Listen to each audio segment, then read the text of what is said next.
नमस्कार, स्वागत है आपका। आप देख रहे हैं एसबीसी टाइम्स और आपके साथ मैं हूं वैशाली व्यास। आइए बुलेटिन की शुरुआत करते हैं इस वक्त की अहम खबरों के साथ। मंदसौर पुलिस अधीक्षक के निर्देशन में अवैध मादक पदार्थों की रोकथाम हेतु चलाए जा रहे सतत अभियान में गरोठ पुलिस को मिली बड़ी सफलता। 2 किलो 900 ग्राम अवैध अफीम के साथ एक आरोपी सहित एक वाहन किया जब्त। और सार्वजनिक स्थानों पर बीड़ी सिगरेट पीने वाले हो जाए सावधान, पुलिस और प्रशासन की टीम ने अपनाया कड़ा रुख। बुलेटिन में अब रुक करते हैं मंदसौर से जुड़ी खबरों की ओर। मंदसौर पुलिस अधीक्षक अनुराग सुजानिया के निर्देशन पर चलाए जा रहे अवैध मादक पदार्थों की रोकथाम व धरपकड़ एवं नशा मुक्ति अभियान के तहत निरीक्षक बीएस गौरे, थाना प्रभारी गरोठ के कुशल निर्देशन में अवैध मादक पदार्थ अफीम की तस्करी करते आरोपी को किया गिरफ्तार। उप निरीक्षक भारत कटारा को मुखबिर द्वारा सूचना मिली कि एक व्यक्ति सफेद रंग की i20 कार से सीतामऊ से गरोठ होते हुए राजस्थान तरफ अफीम किसी को देने वाला है। मुखबिर द्वारा दी गई सूचना विश्वसनीय होने से तत्काल कार्रवाई करते हुए निरीक्षक बीएस गोरे, थाना प्रभारी गरोठ के निर्देशन में एक टीम गठित कर मुखबिर द्वारा बताई गई सूचना के अनुसार तस्दीक एवं कार्रवाई हेतु टीम रवाना की गई, जो कछालिया फांटा शामगढ़ रोड पर नाकाबंदी कर मुखबिर द्वारा बताए हुलिये की एक सफेद रंग की i20 कार शामगढ़ तरफ से आते दिखाई दी, जिसे रोककर चेक करने पर नाम पता पूछने पर अपना नाम नरेंद्र सिंह श्रवण सिंह राजपूत, उम्र 30 वर्ष, निवासी ग्राम महुआ, थाना सीतामऊ का होना बताया, जो कार की तलाशी लेते कार से अवैध मादक पदार्थ अफीम कुल 2 किलो 900 ग्राम की जब्त। आरोपी नरेंद्र से उक्त मादक पदार्थ अफीम के बारे में पूछते हुए उक्त अफीम भारत राम पाटीदार, निवासी ग्राम गंगाखेड़ी, मंदसौर से लाना बताया। वह ये अफीम अजहर पिता अजीज नीलगर, निवासी भवानी मंडी, जिला झालावाड़ को देने जाना बताया गया। आरोपियों के विरुद्ध थाना गरोठ पर अपराध क्रमांक 430/22, धारा 8/18, 29 NDPS एक्ट का कायम कर विवेचना में लिया गया। एक NDPS का मामला आया था, क्या है पूरा मामला बताएं। हाँ, ये एक सूचना मिली थी कि अवैध मादक पदार्थ का परिवहन करते एक i20 कार में एक व्यक्ति लेकर के आ रहा है अफीम। इस सूचना पर हमारे द्वारा टीम द्वारा घेराबंदी की गई कछालिया फांटे पर शामगढ़ रोड पे। उस मुखबिर की सूचना के अनुसार कार को रोकी, कार में बैठे व्यक्ति का नाम पता पूछा, उसने अपना नाम नरेंद्र राजपूत बताया, निवासी महुआ का है, और गाड़ी में देखा तो उसके कब्जे से 2 किलो 900 ग्राम अफीम बरामद की। NDPS एक्ट के अंतर्गत अफीम जब्त कर वाहन को भी जब्त कर कार्रवाई की गई। एसबीसी टाइम्स के लिए मंदसौर से परमेश्वर सोलंकी की रिपोर्ट। मंदसौर जिला पुलिस अधीक्षक अनुराग सुजानिया के नेतृत्व में दिनांक 6 अक्टूबर से 20 अक्टूबर तक चलने वाले हेलमेट जागरूकता तथा कार्रवाई अभियान में जिला पुलिस के समस्त थानों द्वारा उल्लेखनीय कार्य किए गए हैं। माननीय उच्च न्यायालय जबलपुर के मोटरयान अधिनियम की धारा 128 तथा 129 के प्रावधान को लागू करने तथा उसके पालन में पुलिस मुख्यालय भोपाल द्वारा आवश्यक कार्रवाई के निर्देश प्राप्त होने पर जिला मंदसौर के समस्त थानों द्वारा सघन अभियान चलाया जा रहा है। अभियान में आवश्यक रूप से समस्त थानों के अधिकारी कर्मचारियों को पुलिस अधीक्षक द्वारा हेलमेट पहनने तथा समस्त थानों में हेलमेट रैक रखने के निर्देश का 100% पालन करवाया जा रहा है। कलेक्टर के माध्यम से जिले के समस्त विभाग प्रमुखों को पत्र द्वारा अपने अपने विभागीय कार्यालयों में अधिकारियों कर्मचारियों को हेलमेट पहनने हेतु निर्देश दिए हैं। समस्त थानों द्वारा हेलमेट जागरूकता के संबंध में रैली व्याख्यान आयोजित किए जा रहे हैं। जिला पुलिस मंदसौर द्वारा बनवाई 7 जागरूकता शॉर्ट फिल्म सोशल मीडिया पर लगातार प्रसारित की जा रही है। थाना यातायात तथा जिले के समस्त थानों द्वारा अभियान के प्रारंभ से इस सप्ताह में चालानी कार्रवाई भी तेज लाई गई है। पिछले 7 दिन में जिला पुलिस मंदसौर द्वारा अब तक 594 चालान हेलमेट न धारण करने पर किए जाकर 1,48,500 रुपये का जुर्माना किया गया है। अभियान को गति देने के लिए अतिरिक्त पुलिस अधीक्षक गौतम सोलंकी द्वारा जिला मुख्यालय पर BPL चौराहे पर स्वयं यातायात पुलिस के साथ यातायात जागरूकता बुकलेट तथा पैम्पलेट का वितरण किया गया तथा वाहन चालकों को हेलमेट धारण करने की समझाइश भी दी गई। अतिरिक्त पुलिस अधीक्षक द्वारा हेलमेट न पहनने पर कुछ वाहनों पर स्वयं चालानी कार्रवाई कर जुर्माना भी किया गया। उच्च न्यायालय के तथा पुलिस मुख्यालय से प्राप्त निर्देशों के पालन में जिला पुलिस मंदसौर द्वारा हेलमेट जागरूकता अभियान 6 अक्टूबर से जारी है। सभी थानों को इस संबंध में पुलिस अधीक्षक द्वारा निर्देशित किया गया है। जनता को समझाइश भी दी जा रही है तथा हेलमेट न पहनने पर चालानी कार्रवाई में तेजी भी लाई गई है।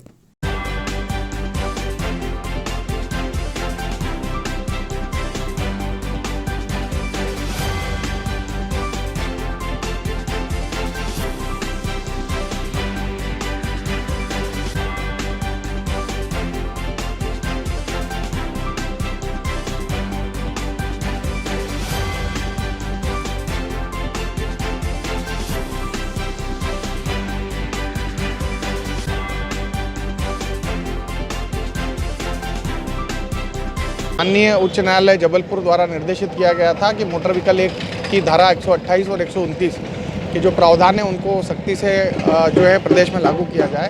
उस संबंध में पुलिस अधीक्षक महोदय ने हमको निर्देश दिए थे, तो उसके निर्देश में 6 अक्टूबर से लेकर 20 अक्टूबर तक एक अभियान चलाया जा रहा है।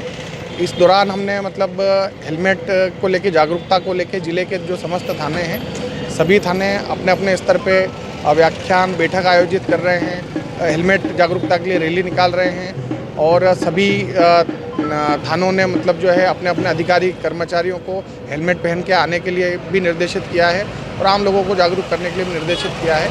चालानी कार्रवाई, चालानी कार्रवाई में भी हमने तेजी लाए हैं। हमने पिछला जब से हमारा 6 तारीख से अभियान शुरू हुआ है, 7 दिवस में 594 पूरे ज़िले में हेलमेट से संबंधित चालान हुए हैं और उसमें 1,48,500 रुपये का समन शुल्क किया गया है और ये 20 तारीख तक जारी है। 20 तारीख जब आएगी तो हम आगे का जो पूरा अभियान के जो 15 दिन का डाटा है वो आपको बताएंगे।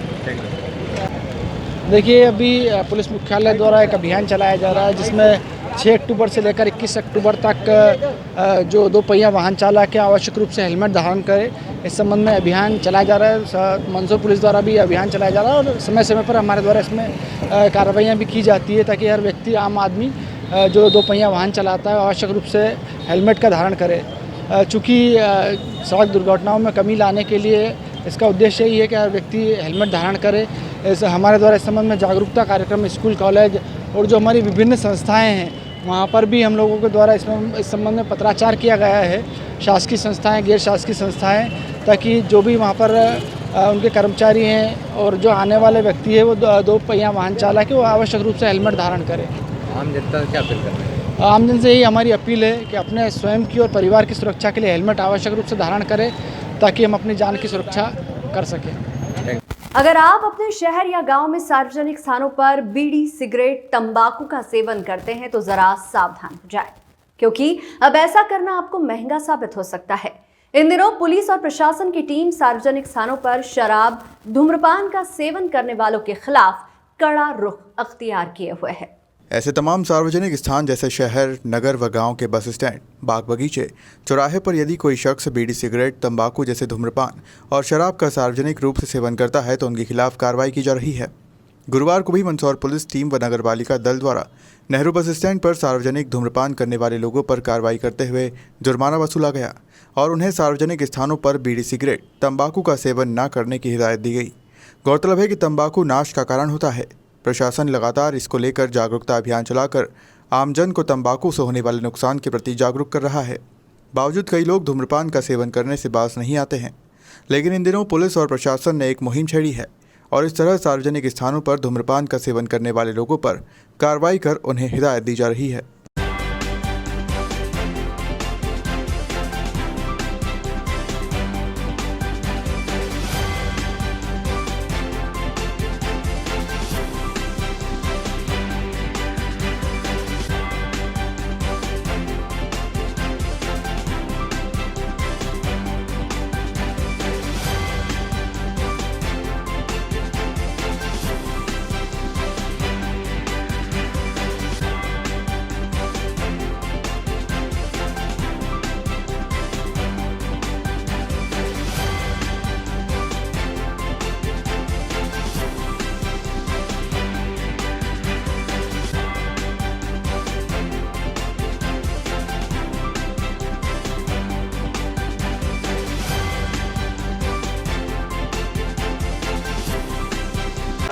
सर, गुटखा पानी को लेके आज चालानी कार्रवाई की जा रही है।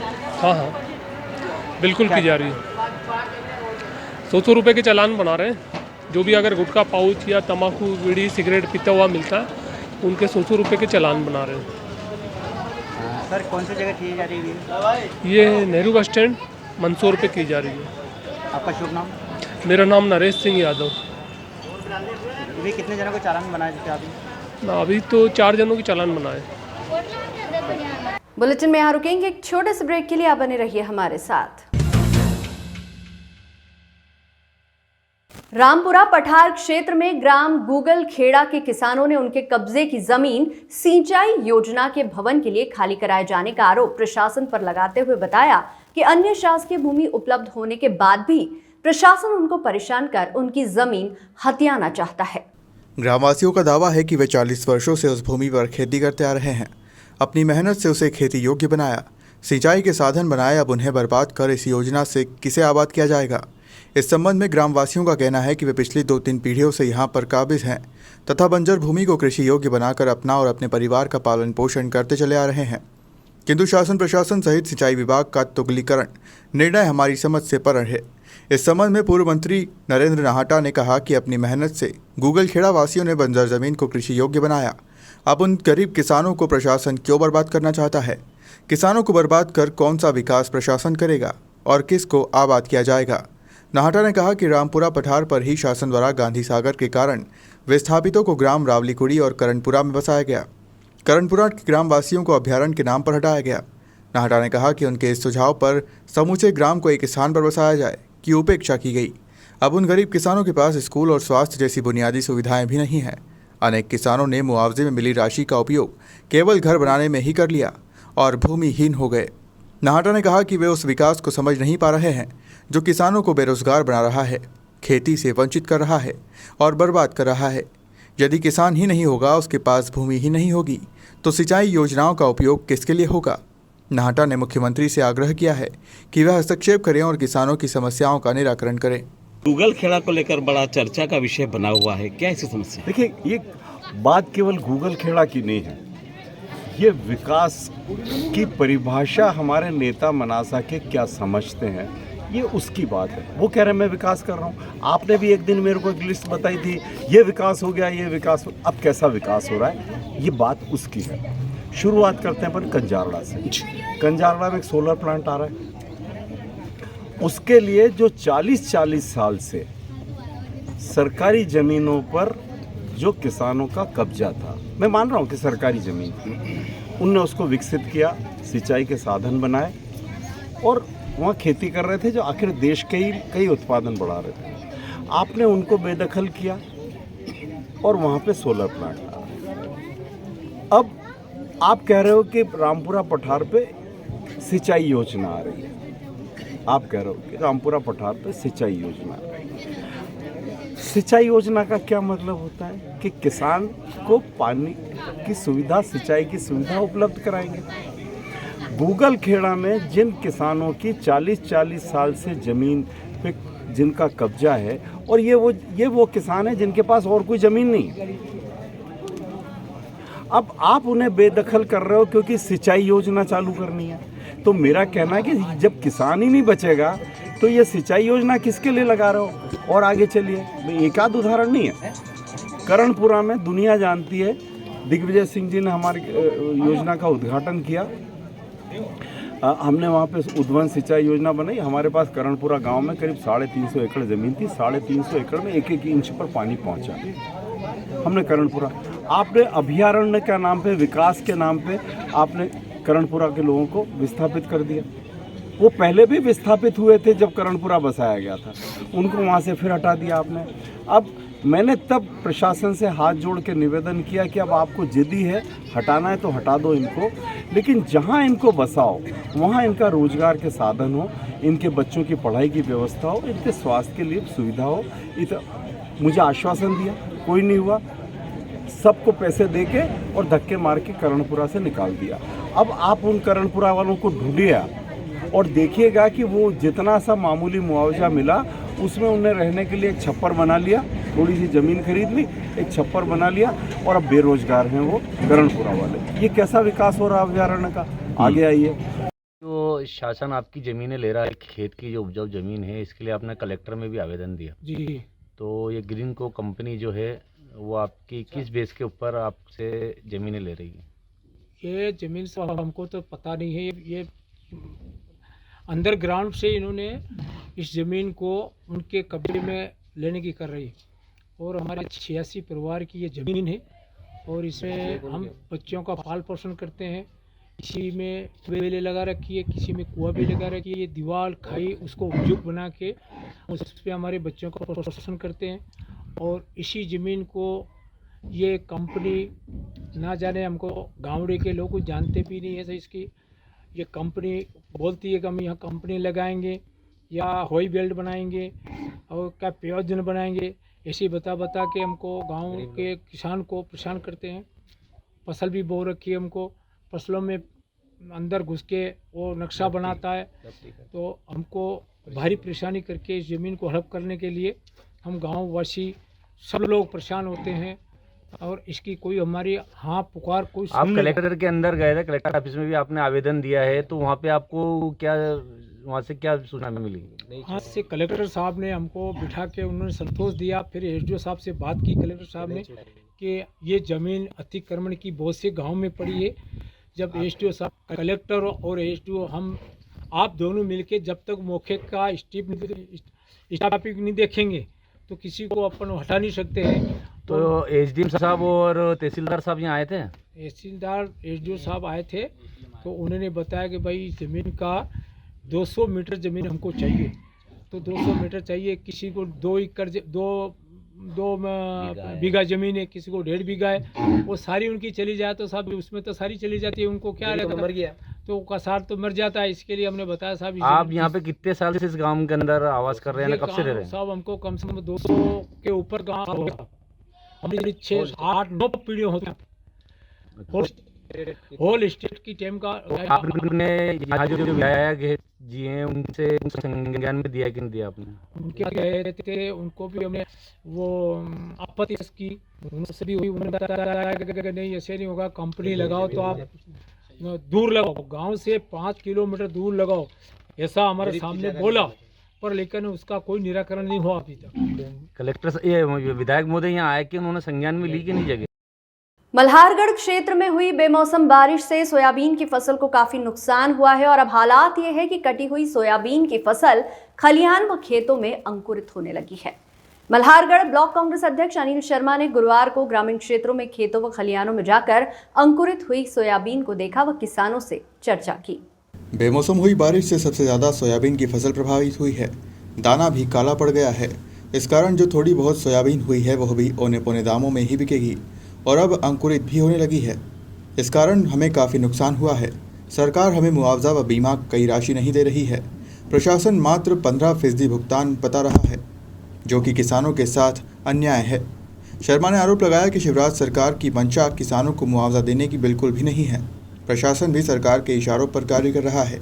ब्लॉक कांग्रेस अध्यक्ष अनिल शर्मा ने बताया कि प्रशासन से भरोसा उठ गया है। ब्लॉक कांग्रेस ने नुकसानी को लेकर एक फॉर्मेट तैयार किया है, जिसे किसान स्वयं सोयाबीन की फसल का नुकसान दर्ज करेगा।